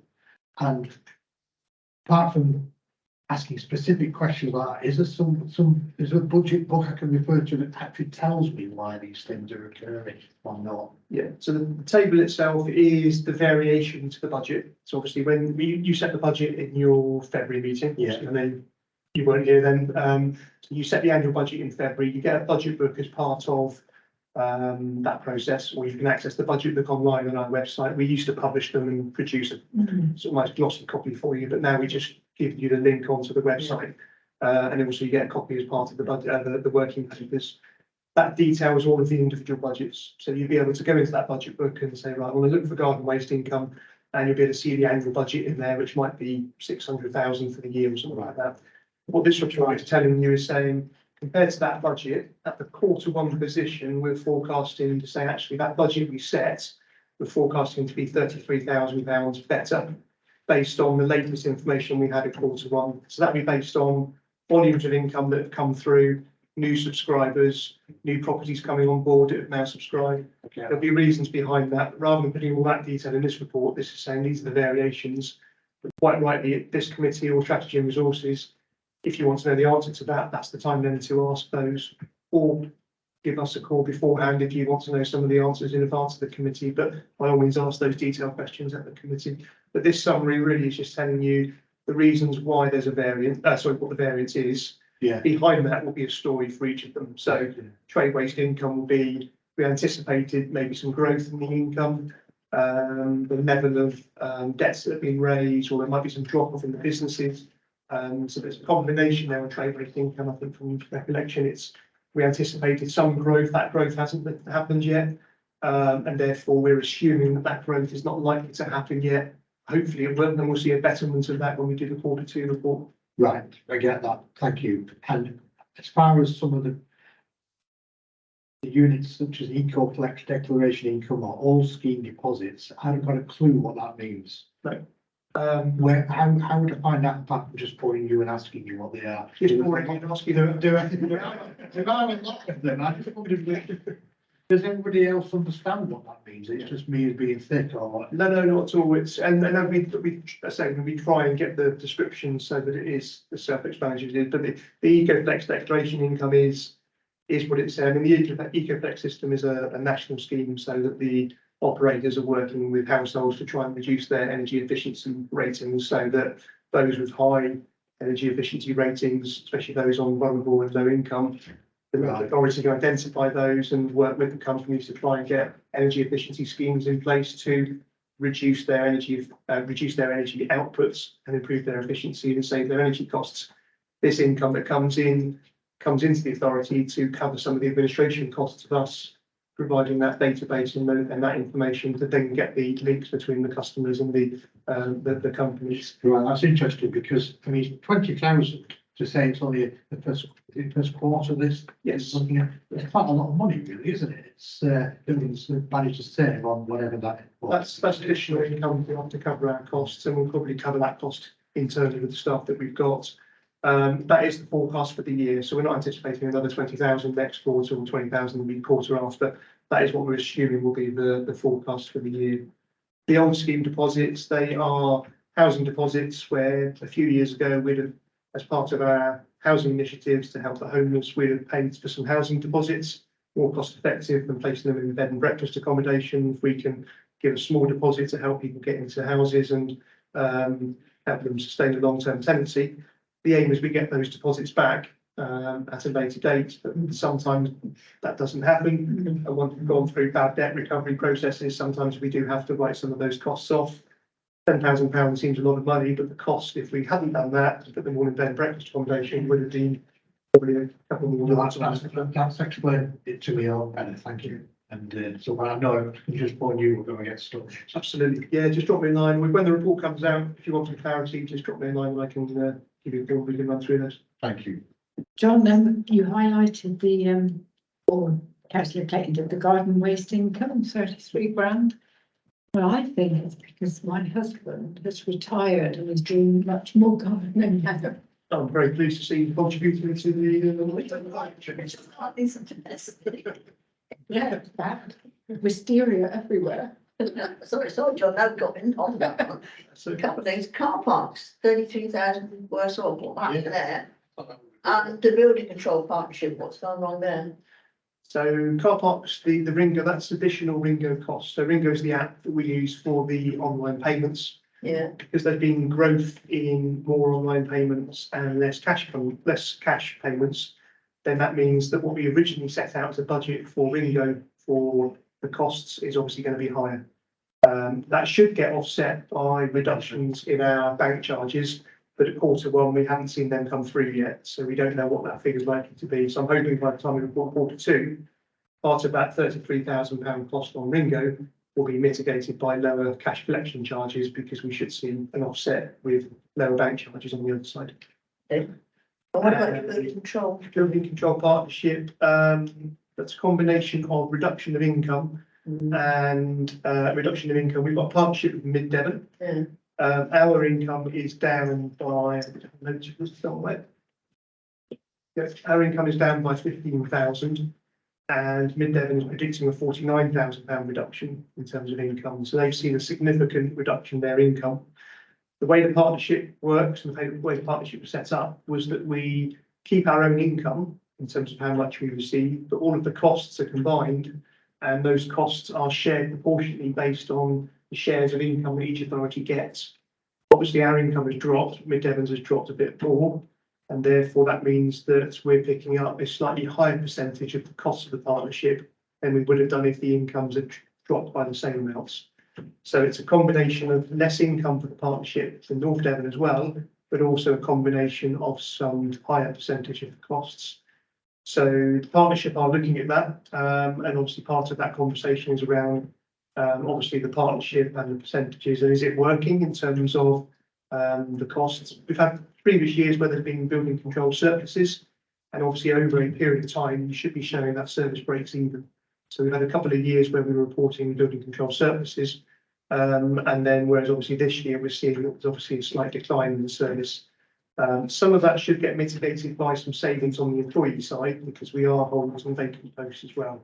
So that will be forming part of the vacancy savings, which are held separate to this reporting. So would the vacancy savings be related to the loss of income, if you see what I mean? Some of it, yeah. Some of it will be obviously, I mean, obviously some of that's due to we've not been able to fill any of the specialist posts in building control. Some of them have been filled via agency route in terms of temporary arrangements. Where we've been holding vacant posts, there'll be a salary saving on that side. Whereas obviously this is showing the loss of income and the sharing of those costs. The work's not being done, yeah. Yeah. Okay, But thanks. hopefully that will correct itself and improve as we go through the latter quarters. Thanks. Thank you, John. Thank you, Chair. Oh, sorry, Joe, sorry. I think it's not as much as I- Forgive me. It's just about the Wilco situation and the project, that whole investment project. My understanding, there is going to be a business plan somewhere. And did that business plan factor in the current situation in terms of the economic situation and the recession that we're moving into? And do we need to reevaluate that business proposal in terms of occupancy rates under the current circumstances that we're going in? That it's probably more of a question for governance. I don't know if we make a recommendation to the chair of governance to maybe request a report or further information in relation to that through that committee. But I think my question is just around, obviously the market's changed a lot, and was it factored into that extent? Yeah, and Joe, I can answer that. So when we obviously acquired Green Lanes in November 21. Obviously that business plan that was set out what it was like for the next couple of years, what it was like for the 5-year period, 10-year period. Those members that were here will remember the presentation we did in the Pannier Market that night when we put the business case forwards. The cash flow forecasts that were built in assumed the economic conditions at that time. So it did assume, because obviously some of the leases that we had on acquisition were going to be up for renewal after 12 months, 18 months, 2 years, etc. So the business case that was put forwards assumed that the rental incomes we were getting on acquisition would be lower on rent reviews, because obviously the retail market had changed post-pandemic. When they took on those 5-year leases or 10-year leases, the retail market was completely different. So the business case that was put forwards assumed drops in rental income, but the cash flows still showed positive returns for the authority, even with those lower rents coming forwards. What we decided, what we agreed at the time was obviously that business case was still viable for the council, certainly for the 5-10 year period. But through that period, we would also review occupancy, the type of retailers that are in there. Do we want just retail in there? Do we want different types of footfall coming into the centre? We've had an internal audit carried out by Devon Audit Partnership on town centre management and specifically around Green Lanes. And that report is coming to the next governance committee a week on Monday. So that's the right time in terms of your point about how Green Lanes is performing. That report talks about the current management of Green Lanes, the current operating of Green Lanes, talks about the financial performance, it talks about the money we put in the reserve, the income volatility that I just touched upon. It also talks about the additional money we put in the reserve for corporate property initiatives. So things you might want to change in Green Lanes, where we put an extra 170,000 in. So overall, we've got 300,000 pounds worth of reserves specifically around Green Lanes. We've actually managed to fill 5 or 6 of the empty units since we took Green Lanes on in November 21. So there's less vacancies now than there was then. Obviously, Wilco's has only happened more recently. We have protected ourselves, as I say, the income volatility, but we've always said from day one that if something like this did happen, we would have to evaluate how Green Lanes operates, what type of operators go in there. If as we go over the periods, there's less retail coming forwards, then we will look at alternative uses. And the strategy from the council has always been one that we're not having Green Lanes to make money on, as long as it covers its costs. The important thing is that we've got a vibrant centre with footfall and that the trade in there is obviously what the council wants. So at the moment, it still works from a retail perspective, but we do monitor that as we go through. Even the operators that we're talking with in relation to the vacant units, Some of that is retail, some of it is non-retail. So the strategy in terms of how Green Lanes works is constantly evolving. And Sarah Jane and the property team work very closely with Praxis, who are our operators in there. And then we're talking about strategic direction about the centre and what type of operators we want to have in there. We've had Praxis come to senior management team and talk about their strategy and where they want to see the centre going. So the team are constantly evolving and talking about where they see the centre. But the internal audit report is coming to governance committee. So I suppose the key thing is governance committee will have an opportunity at that stage to scrutinise that report and ask questions about the Green Lanes performance. Okay, thank you. Thank you, John. Thank you, Chair. I think that's, Shall I pass over that's to it. Nina now, Chair, who will just talk about the performance indicators? Thank you, Chair. Evening. You'll notice this is under the supplementary document. There are a few formatting errors in the main report, so I just want to make sure you're looking at the right document and not the first one. So I'm here to talk to you this evening about our new set of our new performance suite. We decided to really scrutinise those measures that are coming forward to members, and this happened in around January time of the year, to make sure that as we came into Q1 for 2023-24, we'd be able to provide you with that first set of results. So you'll see in some of these, there's only one result so far, but over time, hopefully we'll be able to show you an improvement direction of travel. This suite intends to be more transparent and give you a truer reflection of the activity ongoing within the council. It's intended to be a live suite of indicators there for scrutiny. It can be rolled out, reduced. If there are areas that you'd like to have measurements coming back on, or there an intensity around, we can add those into the mix. We can use that for a period of time if you're concerned about a particular area of work. We've also got an internal audit going on at the moment around performance management, and I believe that some members will be invited to be interviewed by Paul Middlemass, our auditor. And again, the results of that audit will be presented to the governance committee again, so there'll be further scrutiny. This time, as John said, we've only brought the key performance indicators to you. When we bring the report for Q2, that will have all the corporate programmes and those projects sitting underneath with the performance linked to the capital finances. So what I didn't intend to do is go through each indicator line by line. I'm sure you're very pleased to hear that, but if you've got questions around particular indicators, and I'm sure John and I between us will be able to give you the results, or again, if we need to go away and speak to the heads of service to dig deeper into those elements, then we can do so for you. Thanks, Nina. Thank you. Members? Any questions? John, councillor Petrunas. You'll get it right. I think it's really good to see this, because I mean it's called a performance report, but I mean normally John has gone on about the finance, which is fair enough, but it doesn't actually talk about the operational performance of the council until now, which is excellent.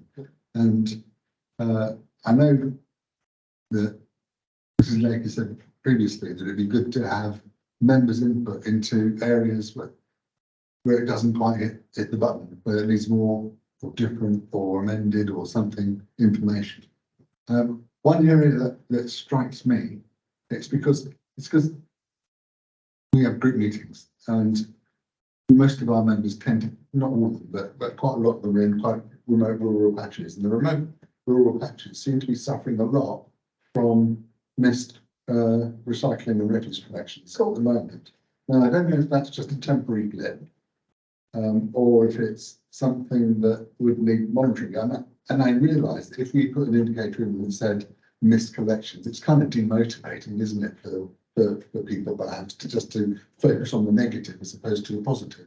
But nevertheless, there seems to be a different pattern of missed collections.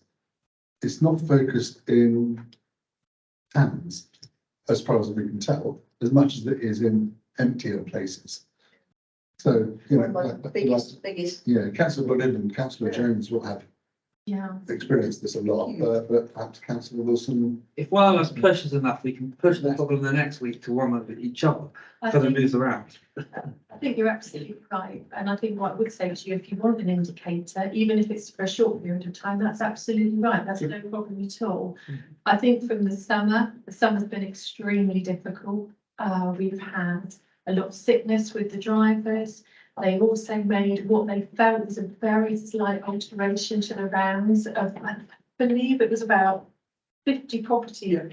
What they didn't anticipate was the push out and the implications of those. So it's been a storm, which has created a whole host of problems. I hear Mark behind me most evenings calling people back and apologising. They've had to resort to supervisors going out on the rounds, doing those pickups. They believe it will be calmer now moving into the autumn, and we're also going to have a task and finish group to learn those lessons from this summer, because it hasn't gone well. But we need to learn from it. We don't want to make those same mistakes moving into the next summer. We won't be making any changes around that time of year either. John, do you wish to interject further? No, I think, it's a combination of things. Let's say that there's a national shortage of drivers over those last few months. As Nina said, we've had some sickness. The summer month has been excessively heavy as well in terms of volume being picked up. We need to learn for that for next year in terms of volume of material, make sure that we resource the service appropriately for that. Where we've had sickness, we've had to bring in more agency staff. Those agency staff don't necessarily know the rounds as well as obviously the permanent staff. So what we are looking to do is we do have an agency budget which covers things like leave and sickness.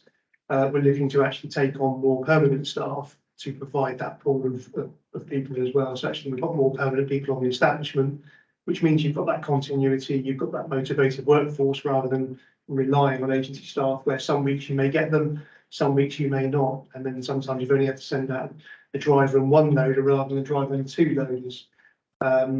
And as Nina said, we did make some minor tweaks to the rounds, because where you have new properties come on, then you make adjustments to the rounds, and then communication to make sure that each of those rounds know exactly where they are going, and sometimes where that does get missed. So there's a number of lessons learned.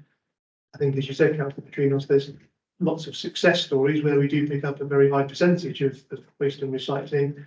Often it's the misconnections that get the publicity, because that's obviously where there's the negative. But hopefully the permanent staff coming on, coupled with we've got new vehicles coming on board earlier as well. So hopefully there'll be less breakdowns where we've had vehicle breakdowns.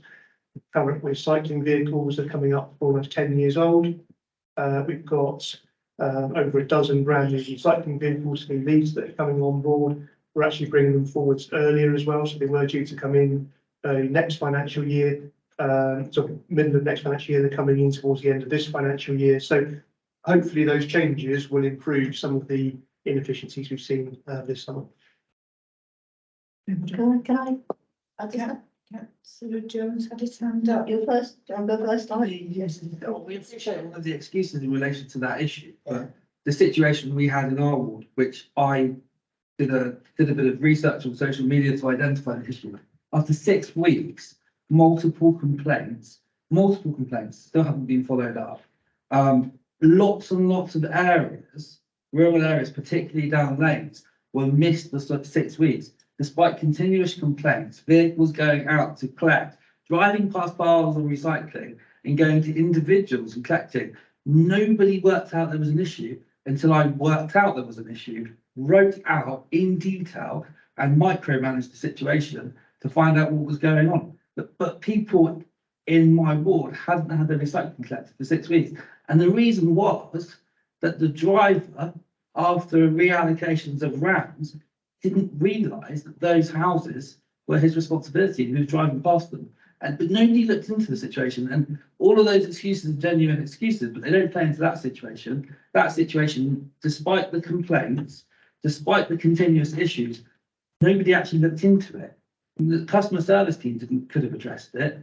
The management team could have addressed it, but there was some kind of issue there that nobody actually picked up the problem until I spoke to so many people and was able to actually analyse what was going on. feed it back to the team. And the team were amazing. They were straight onto it. It was resolved literally the next day. But for 6 weeks, nobody could work out what was happening. And I don't know the detail of that, and I don't work in that service, but again, it would be good to learn a lesson, it would be good to understand how that communication fell down. Who were the customers calling, because I know that the relationship between the customer service engine who works in recycling with the new heads of services is improved tremendously, and I apologise on behalf of all of us for those issues that you faced. You know, nobody wants recycling sat out, I wouldn't want it, and I know your constituents won't either. I'm happy to talk to you outside this meeting and see if we can, again, learn from it and make sure that that's bridged in the future. It's consistently across the rural. So it seems to be related to the distance from here. Yeah. Sorry. And I think, just actually, I think we made some subtle changes to the rounds. And I think we can be safe to say that we won't be making small changes like that again, because that's where it had that knock-on effect. So I think a lesson has been learned. There is a communication key there to make sure that when changes are made, that is clearly communicated to the drivers and the loaders. Even if there are changes to those drivers and loaders through sickness and other issues that come in, it's important that communication is there for where there are round changes. So the team have learned that. It means that the customer services team are working very closely with Mark's team in waste and recycling to make sure that those lessons are learned. It doesn't happen again. Thank you. Yeah, I mean, can I just add on to what Councillor Jones just said? I mean, the issue I had in mind was, okay, you said minor adjustments, but I had rounds that were being missed in the middle of the rounds. They'd driven past properties, like you said, Yesterday, yeah. you know, and I like you did, I itemised them all out, and I spoke to, is it Lauren Yes. there? Yeah. And she was very helpful and got it all picked up the next day. And she said it's because of the software system, the changes in the schedules and things. And I said, well, surely the drivers, instead of looking at the screen, the software on the screen, just look out the window and see whether they're going to pick it up. You know, it's you know, that has been so frustrating for people in rural areas. It really has. And you know, like you, I've had places not picked up for 6 weeks, maggots and everything. You know. Yes, it's the food waste, isn't it? Yeah. But when I get onto Mark or Lauren, it gets done, you know. There we are. I know it's been big trouble for them. Councillor Wilson. I'm not aware of any specific problems in Ilfracombe, so that's good. Do they work on job and finish basis? Well, that's another. Because but I'm wondering if this is something to do with it. Anecdotally, I can't say directly, I do know friends of friends who work on the team. So councillor Wilson is that they have been doing task and finish. And I'm wondering if that's exacerbating a problem or making it worse. So task and finish, the crews would be allocated around, they would go out and they would deliver that piece of work. So if you were a really, really quick team, you could go out, you could do your rounds, come back, sign it off. If you were slower, it would take that length of time, but there was a disparity probably in the length of time that people were working, and task and finish was trialled, and now it has, I believe as of this week, is now finished. In September it's finishing, so it was introduced pre-pandemic, because obviously we were trying to mitigate the numbers and volumes of people going back into the yard all at the same time. So task and finish was introduced so that the rounds should have been of similar size and nature, therefore we would hope that sort of similar in terms of time it takes to finish those. But task and finish obviously means that once they start, they go out and do their round. Once they finish their work, they can come back, or we drop it on the way back in, and their work is done. Even if that's 1, 2 o'clock in the afternoon, then you'd have other rounds that were struggling to be finished and then coming back maybe at 2:30, 3 o'clock, and then maybe having to go back out again for more collections if the volume was higher. Now from mid-September onwards, they will all have to come back if they finish their round and are back here by 1 o'clock. They still need to stay here until their allotted finish time. And that might be another hour and a half. And if that means we need to send them back out to do other work, then they will go back out and do other work. So where we have had some of these issues, we're hoping that the additional capacity of not being on task and finish will allow them to go back out and help some of the other rounds. We might then need to make some upward adjustments, but again, we'll learn from the mistakes that we've made with the round adjustments this year. in relation to this similar point, I was asked by a member of our community on social media if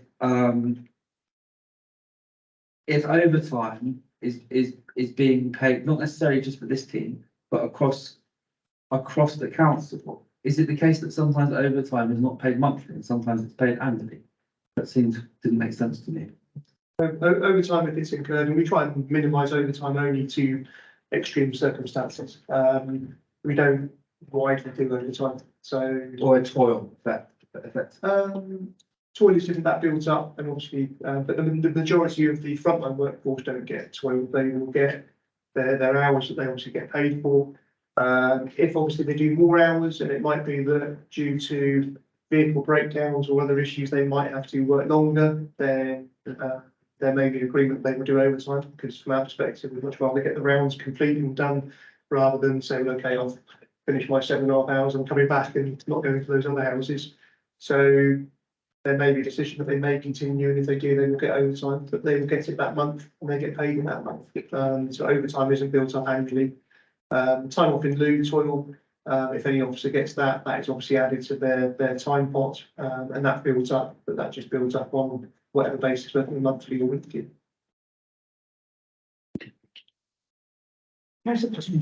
So right, and all negative, by talking about rubbish. Talking rubbish. But one thing on reflection that strikes me is that what we were talking about, refuse and recycling, is by far our biggest service, isn't it, as a council? And there's two indicators. One is the number of tonnes collected, and the other one's the proportion collected. And it strikes me that doesn't give us sufficiently big, sufficiently. I'm not getting an answer to what the other indicator should be, but because it's our biggest service and because it touches everybody every week, something more is needed, isn't it, to give us some information about what's going on, to pick up this sort of stuff or reflect the fact that it's happened. Councillor Katrina, so I can come in with a couple of answers for you. So the Office of Local Government has set 3 indicators around waste, which every authority will have to report on. The 2 that we've already got there, and they're introducing another one around contamination. We've got no idea what that definition is and what that will look like. And sitting under this, there are some operational performance indicators as well that the team use. So we've selected a really high level to sort of give you like the health of the organisation. But there are others there. I can check those tomorrow and send them to you and see whether they would give you a greater flavour, because it would be no problem adding those into the mix, probably similar to ones that have been collected for a long, long time. Or if there is something else that actually for you as members will give you the assurance that the service is working better, whether it's that missed collections, whether it's a split between urban and rural. I don't know how easy that will be to do, but this is in your gift to challenge us as officers and a team and request that we bring that data to you. That would be interesting, especially the urban rural split, because that may be that is one of the feedback. Yeah. It's because we're out in the middle of nowhere, they don't care about us. Well, Complaints per ward would be an interesting place. Yes. Yeah. As a table, complaints per ward. well, what we do have, Or parishes. Councillor Jones, we've got our feedback team upstairs who log those formal complaints when they escalate to a stage 1, and they, I feel with quite a degree of confidence, will be able to provide a story around that or narrative. And I think that's the other thing we want to get to this point. We don't want to just provide you figures because it doesn't really tell you a tale. And I think it's really good tonight that we're having this conversation because it stimulates that. So shall I provide Councillor Petrinos those indicators that we collect at an operational level? And then I will speak to the feedback team also and see if there's any other way of collating that missing data. That would be interesting. That'd be good. Because obviously you can't do it team by team, because that would look bad, wouldn't it, on team by team? Well, also Round by round. quite Yeah. often, you know, they Round do. by round, because it seems in my area, it tends to be around. The software system is being upgraded as well. But I understand that. That's one of the excuses I get all the time. yeah, so that's relatively, there might be some data that comes out of that might give you for localised information, because obviously if that's a software system where it reports obviously which ones have been collected and those that maybe haven't been collected, then the new software system may then provide more operational information. But the balance we've got to find is obviously having someone sat down in the office collating all of these performance indicators for lots and lots of data and working through lots of information balanced against Jason, what? getting the service done, collecting from the properties of account. But if the system can do it and it's easy to extract, then obviously it's all information that's in your gift to receive. Yes, okay. Thanks, Chair. I can't remember who told us. But in inverted commas, instructed to any issues or complaints to go through customer services and not to email the officers directly. I have to say that since, there's been in my ward of Basmore, Westercott, there's been a few issues with recycling and collection. And I've gone through customer services and the response has been excellent. I've always got a response a couple of days later and they've obviously fed it back into Mac Capman's team and he's got back to me as well. So it is happening in the more urban wards as well. There are problems there, but I'm just wondering, as far as the overall performance indicators, are you getting those from customer services because now we're having to do it that way via customer services? And how are you refining that about? I mean, I could give you a good indication to say everything I've dealt with customer service has been positive so far. But I don't know whether you're getting that feedback or how you getting that feedback or not. So, Councillor Clayton, it's in the pyramid that my lovely brightly coloured pyramid, which was in part of the report. What we're bringing to strategy and resources and policy development are those high level sort of key results and reportable performance indicators. The managers within their services will absolutely have their own operational performance indicators that they use. The way you're describing that your requests are coming in, all of those will be logged on our customer relationship management system, which is Firm Step. So that way we can have a holistic picture of those conversations coming through. And what customer services are also doing as part of their customer focus program is trying to refine down more further whether they are value calls that they take from members and the community or whether they're failure demand. Obviously, we don't want failure demand. We don't want people phoning up and saying they're miscollections. So I don't know about the metrics around that, but I'm sure that they will be able to be extracted from FAMSTEP.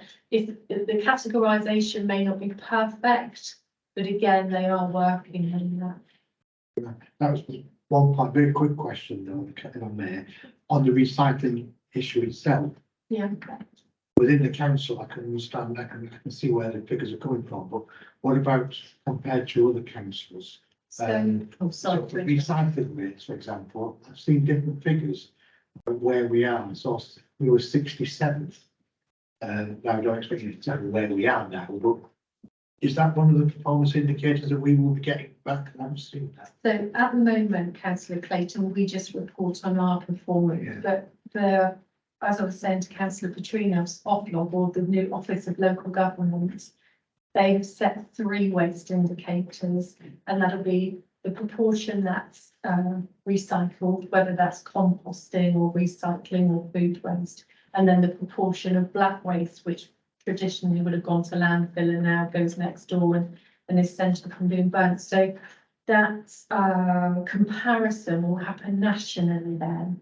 It used to many years ago. We used to have best value performance indicators. The Audit Commission would set us. So I think Michael Gove is pushing us back down that route to have that comparison. And I believe the next targets are 50. I think there are 3 stringent targets that have been put in place. I want to say 55, 60 and 65, but it may be in the report. So that is one of those examples where we will have that comparator. And also another suite of indicators that they're doing around financials. And I think there are 6 indicators which everybody will need to report. Again, we don't know how that collection will happen or what those definitions are, but that will give a bit more national context. Sorry, and how much longer have we got? So I don't want to prolong the meeting too long. It could be a quick answer. I said. A quick answer to, you know, on page 49. Average numbers of days it takes to get a decision notice on major planning applications, 347 days. Yes. Is that right? And the next one, number of live compliance enforcement cases on our system, and this is the alarming one, 2,340. That is scary because that's an issue that we deal with as district councillors a lot. As you know, the planning, I get objections, people say, how much longer is my planning application going to be sorted? And the other one is, as district councillors, we are normally the ones that have to activate an enforcement. And having that much on your books, I mean, I'm just hoping it's to do with recruitment and it's going to improve. Thank you, councillor Bold. You're absolutely right. The same queries were brought up at strategy and resources. What we wanted to do, if I take the planning ones first of all, Yeah, what we've always done in the past is reported around the 95% success rate. But what that's done is it's been morphed by those extension of times that the applicant or the agent has always had to adhere to, because you want your decision notice at the end of the day. yeah. And we felt that members deserve to see the true picture of actually how long these applications do take to go through the system. We've just applied for a planning field backlog grant of £75,000 to try and speed those applications up going through the process. But it has also been down to recruitment. There is an absolute national shortage of planning officers. We're trying to grow our own. We've got some graduates coming in. There's a lot of work, but there is a difficulty. We've had to rely on agency staff, as Mr. Triggs has referred to there, but often they're not within our locality, so they're not necessarily knowing our area. So yes, that time does look a long time, but it's possibly always taken a similar time. It's just we're being a lot more transparent now in our performance, providing that to you. In relation to those compliance figures, again, we've had difficulty recruiting. So that's not just enforcement, that's not just planning enforcement. We're looking at food protection, environmental protection. So it's practice spread across the development management teams and the environmental health team. We've got a new environmental health manager who's seriously trying to triage those figures down and get on top of those figures, and also going through recruitment for new staff, coupled with we've got an agency member of staff looking at the backlog in the development management team. And I believe that Mr. Mann and the wider team are working for the mitigation. Right? Yeah. Sure. Okay.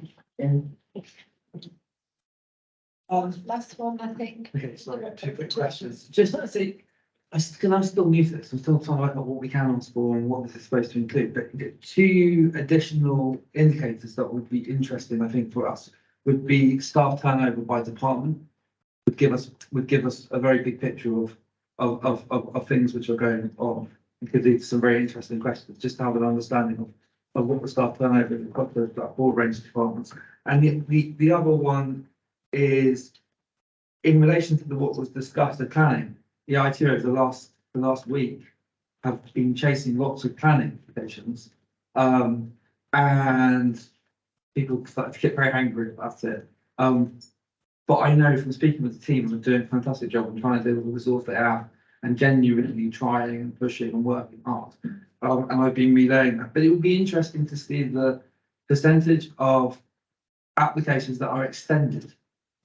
So that figure of extensions, because my observation seems to be that the deadline just gets pushed and there's a sort of a continuation of extensions. I don't know if that's helpful to have just to see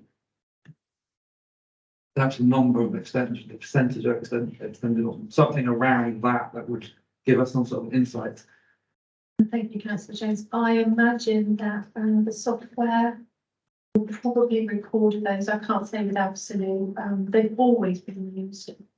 Always. I mean, I started in the planning department in 1989, and they were, I can remember slips coming in. So extension of times have always existed. So it's not a new phenomenon, but I could absolutely speak to Mrs. Blackman in the town and how We're obviously reporting the turnover number, and I don't think it would be too difficult to interrogate that, John. No, obviously, we report, I say the employee turnover really, which is 4.27%, but obviously sitting behind that, the fee, which as they relate to, so I'm sure we can delve deeper into that and summarise that in a bit more detail. Yeah, for example, as you change in the Department of Waste, the change of time and things like that, has that had an impact? I don't expect you to answer the question, but it'd be interesting to see the statistics if changes to hours and things like that are actually having an impact on turnover, which is making it more difficult. And can it help us understand as councillors when you're asking for more resource and such? Absolutely. Yeah. No problem. Can I point out a time before we finish? I think it's a typo. Yeah. It says, one of them says, average number of months takes to get decision notice on a major planning application. Oh, That's Yeah. 29 years. it is. Don't mind just asking. When the formatted report went onto the system, I have obviously sent the one that I'd amended the wrong one, so apologies, it is days, it is not months. Otherwise, it could be in real trouble. Okay, then members, thank you very much, Nina and John, for answering really varied questions. I think quite only being. Can I just ask a very good question on the membership of this committee? I was going to say, only six of us here. Can anything be You've done well. Yeah. Can the chair write to them and say, well, can we get more people coming? And it does seem. How many more have we got? I know we can't force them. I'd just like to explain on behalf of Councillor Bushell, it's an absolute one-off. He was. It's not only. And He sent it on the. It's really that we haven't seen. Something I suggest that the chair writes to the group leaders, asking them to get their. That's a good way, I think one suggestion, I think. The independence. yeah. What would you like me to say? Tell me, Please ensure that you're, yeah. or replace them if they feel. Yeah. Establish, as the chair said, that's the right route for you to go. We've got group leaders meeting on Monday, where obviously we'll pick it up and Or you're allowed to. mention it again. But I think if you formally write as chair, then I think that's the right route to go through. I'll be preparing a little social media icon where we can all share attendance of all of the group members. It is recorded on the website, isn't it? Well, thank you, everyone, members and officers. I think you've done well tonight. We've got through a lot of business.